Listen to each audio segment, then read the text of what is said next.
Assalamualaikum warahmatullahi wabarakatuh. Bertemu lagi dengan saya Ibu Anita Novianti dalam pelajaran Sejarah Kebudayaan Islam. Kompetensi dasar kita kali ini adalah untuk KD 31 mengevaluasi proses lahirnya Daulah Abbasiyah dan KD 41 menilai proses lahirnya Daulah Abbasiyah. Adapun tujuan pembelajaran yang kita harapkan setelah mempelajari materi kali ini adalah menjelaskan proses lahirnya Daulah Abbasiyah, memahami proses lahirnya Daulah Abbasiyah, dan menceritakan proses lahirnya Daulah Abbasiyah. Sejarah lahirnya Daulah Abbasiyah. Daulah Abbasiyah berkuasa setelah berakhirnya Daulah Umayyah, yaitu sekitar tahun 750 Masehi atau sekitar tahun 132 Hijriah. Kebangkitan Daulah Abbasiyah dimulai dengan gerakan-gerakan perlawanan terhadap kekuasaan Daulah Umayyah oleh Muhammad bin Ali dengan menjadikan kota Kufah sebagai pusat kegiatan rintisan kekuasaan yang baru. Daulah Abbasiyah didirikan oleh Abu Abbas As-Saffah yang dibantu oleh Abu Muslim Al-Khurasani, seorang panglima muslim asal Khurasan, Persia. Dinamakan Daulah Abbasiyah karena pendiri dan penguasanya adalah keturunan Abbas bin Abdul Muthalib, paman dari Nabi Muhammad SAW.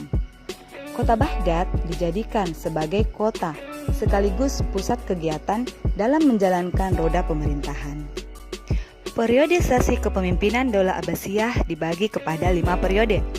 Periode pertama dimulai tahun 132 Hijriah atau 750 Masehi sampai tahun 232 Hijriah atau tahun 847 Masehi. Disebut periode Persia pertama sebab pemerintahan dipengaruhi oleh bangsa Persia. Khalifah periode ini mulai dari Khalifah pertama yaitu Abu Abbas As-Saffah sampai Khalifah ke-9 Abu Ja'far Al-Watsi. Periode kedua. Periode ini berlangsung tahun 232 Hijriah atau 847 Masehi sampai tahun 334 Hijriah atau tahun 946 Masehi, sejak masa Khalifah ke-10 Al-Mutawakkil sampai masa Khalifah ke-21 Al-Muttaqi. Periode ini disebut periode Turki pertama karena tentara Turki mendominasi pemerintahan Bani Abbasiyah. Bahkan peranan khalifah pada saat itu dalam pemerintahan sudah mulai berkurang, termasuk kegiatan keagamaan dan kajian keilmuan pun sudah berkurang.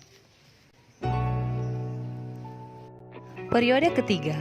Periode ini dimulai tahun 334 Hijriah atau tahun 946 Masehi sampai dengan tahun 464 Hijriah atau 1075 Masehi.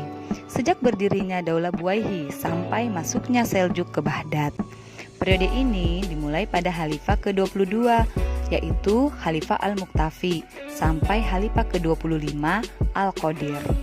Periode ini disebut juga sebagai periode Persia kedua. Disebut demikian karena bangsa Persia berperan penting dalam pemerintahan Daulah Abbasiyah, yaitu Daulah Buwayhiyah. Periode keempat.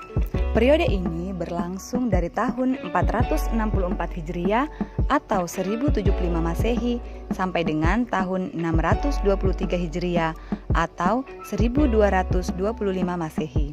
Dimulai dari Khalifah ke-26 yaitu Al-Qayyim sampai dengan Khalifah ke-34 yaitu Khalifah An-Nasir.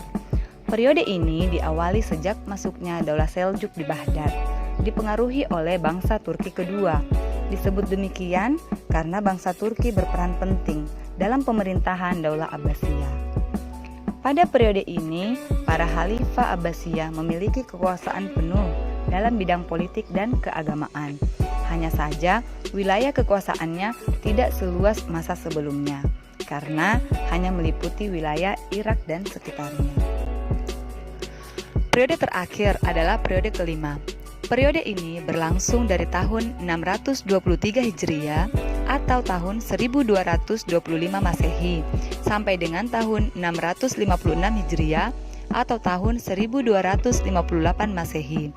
Dimulai dari Khalifah ke-35, yaitu Khalifah Az-Zahir, sampai Khalifah ke-37, yaitu Khalifah Al-Musta'sim. Periode ini tidak lagi dipengaruhi oleh pihak manapun, namun kekuatan politik dan militer Daulah Abbasiyah sudah mulai melemah, sehingga kekuasaan mereka tinggal meliputi wilayah Irak dan sekitarnya saja. Daulah Abbasiyah runtuh pada tahun 1258 Masehi. Salah satu alasannya atau penyebab runtuhnya adalah karena penaklukan tentara Mongol yang dipimpin oleh Hulagu Khan. Demikian pembelajaran kita kali ini. Terima kasih dan tetap patuhi protokol kesehatan. Assalamualaikum warahmatullahi wabarakatuh.